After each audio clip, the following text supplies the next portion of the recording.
खाली दिन रात पूजा पाठ कर देख रे जेमे कोनो काम धंधा नहीं करे पूरा काम वही ने पड़ल बाटे तना कितना एगना त भगवान देता नहीं खन त पूजा कर तरीका दे देता रन एगो तो पूजा करे लोग लइका हई नहीं खे अरे ओकरा नसीब में लोग लइका लिखल बाटे करते भर बिया ओकर कुछ होखे वाला बा ना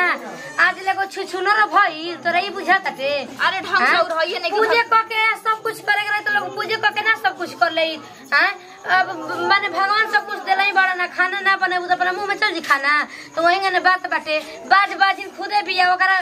पूजा पाठ करे भगवान ओकरा के लइका में डाल दियन गड़ी के अरे तो सुन ना दिन रात कोनो काम ना धंधा एकदम खाली उठी सुधी नहा धो के खाली पूजा पाठ पर रह दिया पूरा काम का काम हमसे काम ना होई बोलते पूरा काम का गलो ठीक ना तू टेंशन में लाजन रहती है कि क्या करती है तू टेंशन में मत रहो ठीक ना हमारा काम करावे के बा कैसे करावे के बा केंगन रखे के बा का करे के बा हम सब जानतनी तू ओकरा चक्कर में मत रहो लागत है कि ओकर नौकरानी है हमके कमा के खियावती होगा ना पूरा काम हमारे पर छोड़ रहती है कि दिन रात जब भइल बड़ी बड़का पूजेरी खाना लेना टाइम से बनते नहीं खे पूजेरिन भइल बड़ी ओकरा की लइका बना सब चलो कर दे बिना लोग लइका कहीं का करियो अकेले घर में रह के हमार तो मन करता कि छोटा जाके पेरिया दे भगा दे भैया का दूसर बियाह कर दे भलो ना ज्यादा जाके खाना वाना खा लो जा का ओकरा फेरा में बाड़ू हमारा नहीं तो करे के बा नहीं के काम करे के मन करतो नत करतो बरियाई बेटे हैं उ का करी अगर हम काम ना करी ना तो के एक टाइम खाना ना मिली खाली दूसरा हो जाई का समझ रही तू बरबरा तड़ी बैठ के तब भाभी की होता ना देख पूजा होता ना चक्कर में मत रहल कर ठीक ना आ कैसे ओकरा का करे के बाटे ना हम सब देख ना मिनट में कुल काम ए तू करवा देते तू का चक्कर में बाड़ी चल जाके जो खा ले जो काम के चक्कर में का पड़ बैठो ना काम भाड़ में पूजा भौजी फूल मांगले रे पूजा करे खाती भौजी माने फूलवा से भगवान उनका के दे देता ना फूलवा से हटा ए भौजी फूल मांगले रहबी फूल में आग लागो खाना तना टाइम से बनता नहीं का ए तू चला कहां में साथे जीवा हैं कहत रे जाए सगल रो माने कि एथु बन के जेबा का शुरू से गोल रंग काट के ना लिया हम सही का कहते न मार दम ना लड़ जेबा देवलिया में धर देनी समझ लो कपार खाइ बता दिमाग एकदम हमार चट के धल बता एगो त उ खुद दिमाग चटले बिया आ में ई दिमाग हमार चटा ताटे हैं जो भाग जतर तब मम्मी जी चलो एक गोड़ लगला से भगवान भर दे के रही त ना भर देले रहतन हैं कल कौन करतब कमाई त कइले बड़ू के भगवान आज लेगो छिछुनरो के लगन ना कइलो मम्मी जी देखी पूजा पाठ आदमी धन खातिर ना करेला दौलत खातिर ना करेला मन के शांति खातिर करेला ठीक है ना मम्मी जी हम कुछ मांगे काम मन के शांति करत रु के काम धंधा टाइम से होते न के आ पूजा पाठ में बड़ा मन लागत है हैं काम पहले देख पहले पूरा घर के काम कइल जाला ओकर बाद पूजा पाठ कइल जाला आ कैसन पूजा पाठ रे हैं पहले पेट पूजा कर भगवान तब ओकर बाद भगवान के पूजा जाने ली ना कि हमरा के टाइम से चाहे खाए पिए के मम्मी जी सब काम तो कइए देल बनी नहाइनी है नहा के पहले पूजा कर ले नौरा चल रहा मम्मी पहले घर में पूजा पाठ नहीं तो घर शांति कैसे होई बस यही तो हमरा घर में कमी बाटे कि एगो बत्ती केहू ना देखा सकेला ना तो हम पूजा पाठ ना करेनी ना पूजा पाठ के फेरा में रहेनी ठीक ना शांति करे तो तू अपन शांति रहो शांति कराओ ठीक ना वैसे घर ना चलेला मम्मी समझ गई ना बताई लोटकी फेंक देनी है पूजा मतलब कि तू घर बड़ी ढेर घर चलावेला बिल्कुल ना वाला मम्मी जी देखिए हम बिना पूजा पाठ के लिए हम खाना नहीं बना सकते मतलब कि हमारी रहते हुए तू इतना लड़ाई मत तू सोचा तारी हैं हम तबे से देखत तो बहुत मुंह चला ताटे ई कुल के बारे में मत सोचा कर बारगा पुजारी बड़का पुजारी भइल बारू हैं सवतिया डाह लगा के घर में धइल बारू हमरा लड़की संगे खूब सोच में भगवान का हमर जिंदगी तू कर देता रहा पूजा पाठ कल कौन सा गुनाह हटे अब काम पूजा पाठ भी ना कर सकेला घर में हमसे टाट मचा के घर में धैले वैलो कहीं से हमरा सुख शांति है घर में नहीं कम से कम मुआई ना दलो सबसे बढ़िया रहियो ने मरिए चिरी त नहीं मन रहे चल तनी पर लास्ट नवरात होता मां से दर्शन हो जाए गाड़ी लो ना बाजारे घूम बड़े लो कहानी कल के बोई नहीं वो हरी पूरी चलती पता लगा भाई से कहीं का एबे कोनो काम तो ले लेन तब दुगो हल्का हल्का साड़ी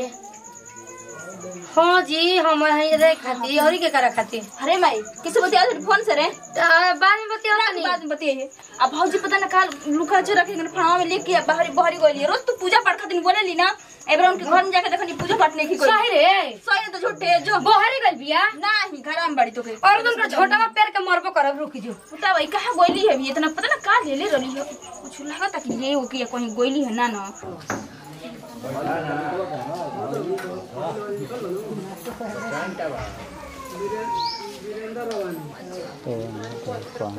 पूजा पाठ कर लेती लास्ट नवरात्र तनी पूजा कर लेती भगवान जी के नहीं खेना तब कह के चलिए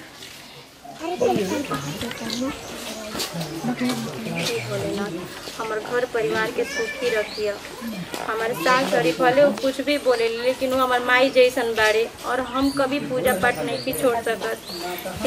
जी का करती है करे मम्मी जी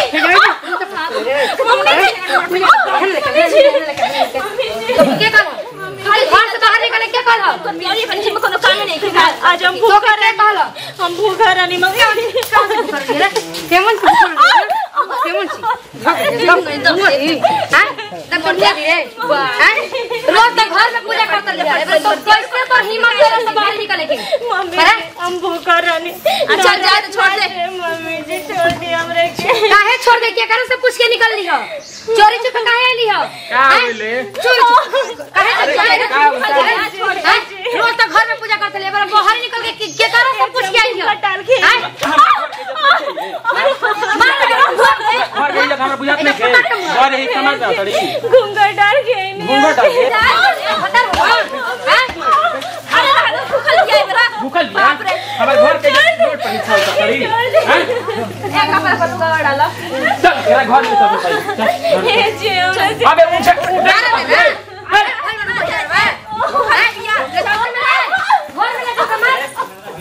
आई पूजा कर ले पूजा कर हम बन ओ आज बाबा मायना बन तो अब का बनी हैं आई बाज लोग का मांगे बनी हमें नहीं के तोरा लाज डर बाकी ना उतर अगर मां याद ले बहुत पूजा ना करे हैं मां हमारा ले पूजा करना आई आ तू आगे पूजा कर बोले हैं आज हम घर से निकल के कहीं और पे चल जाई हैं ये बझिनिया पता ना कौन तोर तो कमाई कोई लेबे के घर में आ गई अरे बाहर चले लगल है मेरा उनका पूजा ले माई बन गई हां माई बन जाई एक बेटा दे दी हां भाई लोग अरे अरे तो जा ले हां चला जा हमारे जी को मार के खो गांव चल दी ले लगा चल दी हां काले पूजा करबे तो भगवान तोरा के देश बेटा लेके आई है खेलई है एकरा के कुछ ना एकरा के खोदल ना जी ऐसे तो सुन तनी घर का जब बात ना मिलता का बात करी तो हम का करी रे बछिनिया हम का करी बताओ ना हैं मम्मी आज ले सुना कर हमरा संग के मोए के पीछे के बिया भल मोए पापा बन गेलो सन एक बार और लेगा कुछ ना भाई जो मार जी ये दिया बे लोग के जाने नहीं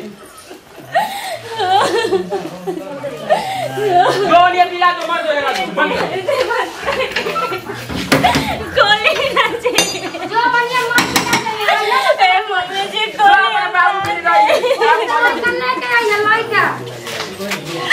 गोली गोली ना जी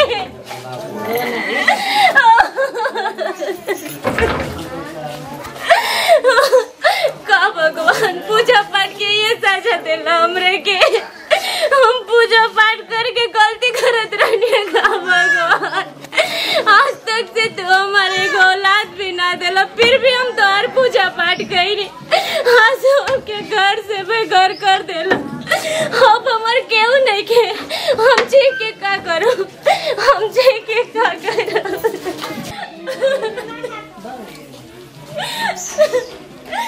नैयर में हमारे कभी भी सुख ना रहे नैयर में हम गरीबी से हमारी जिंदगी गुजार गए हमारे कहीं जिंदगी खुशी से ना गुजरा हमारे जिए के कौन वक्त नहीं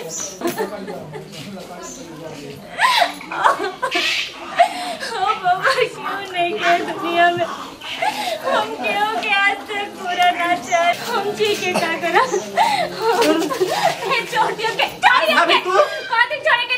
छोड़ दी। अरे नहीं नहीं क्या भइल छोड़ी हमके छोड़ी। ओहो